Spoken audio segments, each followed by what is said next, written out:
I've worked for every Secretary of State since the end of the last century, and we deliver some of the larger NHS studies. But really, I'm speaking to you today as somebody who has worked in research for nearly 30 years, and often with quite difficult people who are my clients, both in government and outside, and really thinking about how people actually use the information. I mean, I think Dan has probably said this, and we can all quickly agree on it. You have more information about what patients think about the NHS than virtually any other health system on the planet. Probably, maybe Singapore, but otherwise you have more stuff than anybody. And you're also an unreconstituted part of the previous government's initiatives. I mean, whereas in local government there's virtually nobody left, CLG now occupies a small corner of the Home Office, and local government doesn't bother doing surveys anymore. You have ploughed on, and we're very grateful, collecting more and more data, which we think is wonderful. So what do we think about that? I think the key thing, of course, is what do we do with it? We know that if you look at, say, the GP survey, we can only find 4 people in 100, very roughly. It's gone up slightly more recently, who say they aren't happy. I mean, things are just delightful.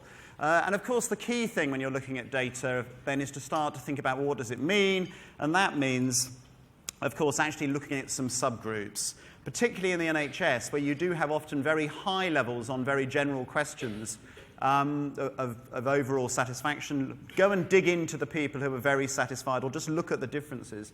That beautiful, nearly 30-point spread between people of working age and pensioners on whether or not they can actually see a GP at a time that might be convenient to them. What is that telling us? So look at the subgroups.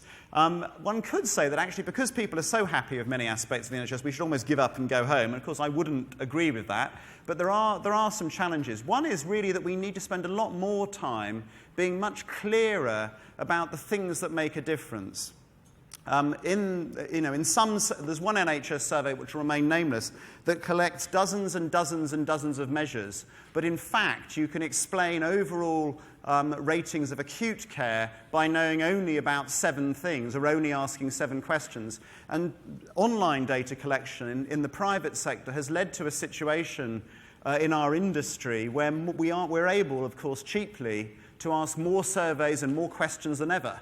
It's easy to do, and we need as an industry, and I'll include you in that now, to get back down to thinking about how people actually access the internet nowadays. And that is on this, and we think in the work that we do, most of our work, millions and millions of surveys all over the world, we employ 16,000 people globally, but we need surveys that can be done in about 10 minutes on this.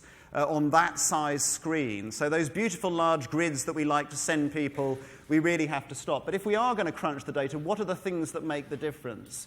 And actually, very interestingly, actually how easy it is to get the appointment, because clinical quality is often taken for granted, turns out to be the key driver. So if I was running an institution in the NHS, I'd really want to have dug into that data and understood what the correlations were with the things that I was particularly interested in. This is just looking at the GP survey, for example. The other thing is just being clear about what we're measuring. If you ask people, this is somebody who's been in hospital for a few months, what was it like? Well, I found it quite satisfactory. But actually, of course, 3rd day ask for a bedpan. Nurse says it isn't, just wait yourself. Haven't got time. Sorry. But of course, at the end, when she's filling in the questionnaire, she's nice and old and white. Nice old white people never complain, or very rarely. And so everything's fine. And that is a key thing to be aware of. One of the things that we spotted about 10 years ago was that very often, if I take one of your hospitals, if we're talking about the acute care sector, or I take a CCG and I lift it up and move it around the United Kingdom and drop it down into different places with exactly the same staff working in it, doing the same things, the scores it will receive in the surveys will be different depending on where I decide to drop it. Is anybody here from outer London? Nobody? Okay, you lucky one. Okay, we won't talk about you. Anybody here from Newcastle? Okay, the happiest and most racist people in Britain. Anyway, but there are differences. And one of the biggest things actually in my world over the last decade or so has been looking at generational shift. We used to think that people were going off politicians in Britain because of political cross-dressing. So who said British jobs for British workers? Gordon Brown, Labour Prime Minister, not the National Front. The end of the Cold War, much less ideological difference with the New Way and Labour, much less ideological difference between Conservative and Labour because of Mrs. Thatcher's reform. So we thought the steady decline in the proportion of people who said they always voted for the same party was due to the fact that people were just fed up with party politics in this country. What we subsequently discovered was actually that people who have been alive since 1945 have always said, when they were first interviewed in the 1960s in surveys, and have said and continue to say up to this day, now they're 70 plus, that they do actually always vote for the same party. The difference is that generations afterwards, my generation, 1945 to 1965, are less likely consistently, whenever they've been surveyed from the 1980s onwards, to say in every single survey that they're a bit less likely to vote for the same party. Generation X, many of you in this room, born between 1966 and 1979, less likely still. And then the most miserable group of people in Britain, the millennials. Anybody born after 1980? Okay, so you are the most miserable people in Britain. You're even less party loyal. And so the reason that Britain is going off party politics is simply that old people are dying and they're being replaced by young people who have different views. And when it comes to the NHS, are you happy with the way the NHS is running? You can see that there was a shift when we look at the longitudinal data. The pre-1945 generation in dark blue have, with everybody else, got happier and happier, but the younger generations are never as happy as the people born before 1945. But even back in the mid-90s, which was dark times in the NHS when money was in short supply, that generation was still happier. Now, the problem the NHS has, this lot keep dying. And they're getting replaced by this lot who are much harder to please. So these are shifts that are going on. If you've got lots of young people that you serve, life will be much worse than if you have loads of nice old pensioners. So go and find some old pensioners. Similarly, when we crunch through on the PCTs, certain areas, actually how many GPs you've got, if you're looking, it will also apply to CCGs. All of these things make a difference. Different places get different results, even if you deliver an identical service. And the more sophisticated you can be about that, particularly if you're looking across a geographic area, the better you'll be. But a key thing is, what on earth are we going to do with this data? We as researchers are always very keen on, so you've done that friends and family. Now, how did you do that? What was the response rate? What was the sample size? What was the design effect operating on that data? Was there a bias? You did it online. What about the 15% of people who aren't online? Could they fill it in? Whereas actually, probably what we should be asking instead is, well, actually, do we know what, do those questions actually tell us what needs fixing? 10%, some people are saying they've only got data from 10%. 10%, well, never mind, it's 10%. We need to do something about it. Is the sample representative? No sample ever is. Terrible secret, but let's go and do something about it. And okay, yes, we decided to use an online method because it was faster, or we decided to use a postal method. But either way, actually, I can now start to compare some wards and do something. So what can I act on? Those are the researchers. I love researchers, and I employ 1,500 of them. But sometimes we just get a little bit anally retentive. One of the most striking things that I've ever seen was a study by academics looking at public sector institutions and how they used research. And I was reflecting on this. This was done about 20 years ago. But what they did is they looked at institutions that just did focus groups. They looked at institutions that just used suggestion boxes. They looked at institutions that just did postal surveys. They looked at institutions that used mixed mode research, etc., etc. And they found that, to be quite honest, and this is a terrible truth, so don't tell anybody this, okay? But the terrible truth was that it didn't actually matter which methodology they had actually used. It all boiled down to whether management were willing to engage with the data and then do something about it. So obviously I'm here to try and persuade you to do something that does include the hard to reach, does include people who might have difficulty communicating, and does include people who aren't desperately keen to come to our meetings. But nevertheless, the key thing is actually wanting to do something about the information. Now, and this is a key point, keeping people's attention these days is often a problem. Back in 2000, the average attention span in Britain was estimated to be about 12 seconds before you checked your phone, started to message your boyfriend or husband or do something else. Now, unfortunately, by 2016, this has now fallen to 8 seconds. So you have 8 seconds. If you are in the business of putting videos on YouTube to get messages out there, you have about 5 seconds before they decide whether they're going to pay any attention to your gripping message about public health or whatever it might be. The problem we have with that is the goldfish has an attention span of 9 seconds. So we are now just, it is very, very hard to get anybody's attention. And one of the problems we have is that we're quite, in the public sector, we like accountability and we like thoroughness. You know, there are two kinds of people in the world, my friend, those who write dull reports and those who don't read them. And so I'm hoping that you're not one of the people who writes dull reports, because on average, the things that we are still churning out for the public sector at their request average about 75 pages of 19,000 words, 3,100. This is too much information. And as you can see in this presentation, you'll be shortly getting uncomfortable because there is too much information. And if I can just leave you with a few messages on this, we have got to make things shorter. A key job that we have is storytelling. We have to choose things from all of the wonderful information that we know and persuade people that there are about 6 things that they need to know. Because the standard market researcher goes like this. I'm going to talk to you about the background to what we do. I'm going to talk to you a bit about the method, and the findings, obviously the questions. I'll go through all the questions in the survey. Then there's some conclusions. Now, first of all, there's a brief. Don't bother reading that. But anyway, there's a detailed brief about what we're meant to be doing. And, of course, with the methodology, we weren't sure. We could have done a full online 1,000 sample double-screen interjoint conjoint analysis with a boosted ethnic minority sample, and extra points based at the variable interfaces with perhaps double twist and tuck, or 500 interviews with consumers armed with a piece of paper pin. Now, we considered these methodological issues for some time. What sort of sample size did we need? The number of sampling points? Do we need a purposive sample, a random probability sample, or some sort of stratification? How long would they be able to put up with us for? What analysis software should we use? The reporting packages, etc. It's very interesting. So we'll talk about that for about 10 minutes. Then, of course, we come on. Then there's the data. These are all real slides from within my organisation. The people employed who produce them aren't employed anymore, but these are real slides that people produce for you to look at. We've got loads. This is one I've presented in the past. Very simple to understand. There's loads. It's very interesting, and there's a lot of stuff. And then, of course, we get to some conclusions. Now, there are some mixed results. Some things were quite good and some were bad. Now, this could be because, of course, we decided to shift the methodology. And our major recommendation at this point, I think, after careful consideration, probably we need some more research.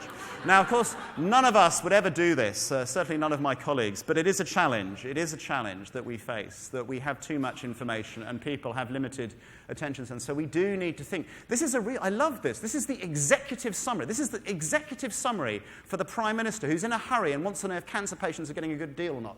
Results of the 2011-12 National Cancer Patient Experience Survey, CPES, indicate that cancer inpatients report significantly better experience of care than do hospital patients generally, despite improvements to some scores in the Journal Hospitals Inpatient Surveillance by the Care Quality Commission. The 2011 CPES shows that significant improvements have been made since 2010 to the quality of cancer. One amendment to the data capture. Anyway, you get the idea. We just shouldn't do this. So we don't want to have things that look like this or like this, just anything like this. We must stop it. These are all wonderful. Keep going, yes, yes, yes, yes. No, so none of these. Next. Yes, yeah. Sometimes if you're doing, a presentation in particular is a story with a few pictures. It shouldn't be war and peace. And, we all have tendencies in this direction, including myself. He gets very excited about it. So, these are all real things. We mustn't do them. Go back. Okay, so I think if we are presenting data, wherever we have found it, go back one more, we really, really, really, go back one more, please. Stay there. Okay, it's me, it's my builds or something. Whoa, okay. In that case, I'll let it whiz through and go there. We have to choose a few things that we're going to tell people and illustrate them graphically. We have to think about what's appropriate for the level of the audience that we're talking to. Obviously, if you're talking to somebody who wants to, is prepared to spend lots of time going into minute detail, then do it. But overall, most senior people are not going to have time. They want to know there are a few things that they're going to ask you and the team to focus on. With the GPPS survey, we've tried to give people online access to lots and lots of data. You can break it all down. Again, all of these things are probably much more interesting to geeks than anybody else, but the data is there. And I think a key thing in all of this is to really try and crunch through it. And one would be, the more you can look at your data geographically or by ward, the more you can look at the outliers, the bigger the chance you have of doing something about it. This is just plotting geographically down in the south what is going on in Worthing. What is it about the GPs in Worthing? Is it that the people in Worthing are miserable? or is it something about the GPs? But if you can see those clusters, so look at the outliers, look at the data by geography, particularly with some of the high levels of satisfaction that you will have. We need to plot it down. But the more we can do it visually to bring it to life, the more impact it is likely to have. And the other thing I'd say is that measurement and surveys, much as I love them, really only go so far. And one of the things that has much more impact in our experience is actually spending some time with people. This is work looking at long-term conditions. And here, we're getting people to spend 4 weeks filling in a diary, talking about their day-to-day lives. We've spent 9 hours just hanging out with them, doing observational research, just sort of seeing exactly what they're talking about.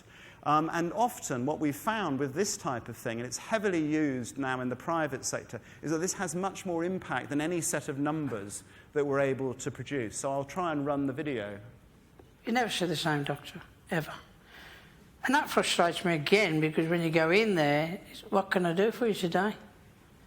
Well, you can't just say, I want this or I want that. You've got to explain why, and then you've got to go into background and the fact that I've just come out of hospital after having this and still under test and this, that. And it's a big, long... And all of a sudden, your 10 minutes has gone without even discussing your own sort of situation. She really spoke down and as if I was an idiot. And she was talking either to a kid or talking to somebody who had no experience whatsoever with diabetes. And I found that very demeaning.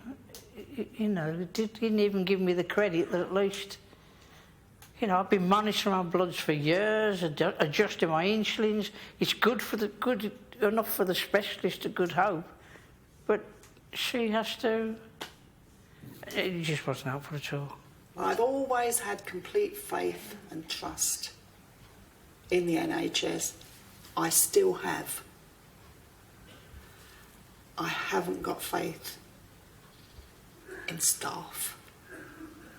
Sometimes, if I have an opinion, I see them looking at me and I'm wondering if they're thinking, oh, know all thing, knows nothing.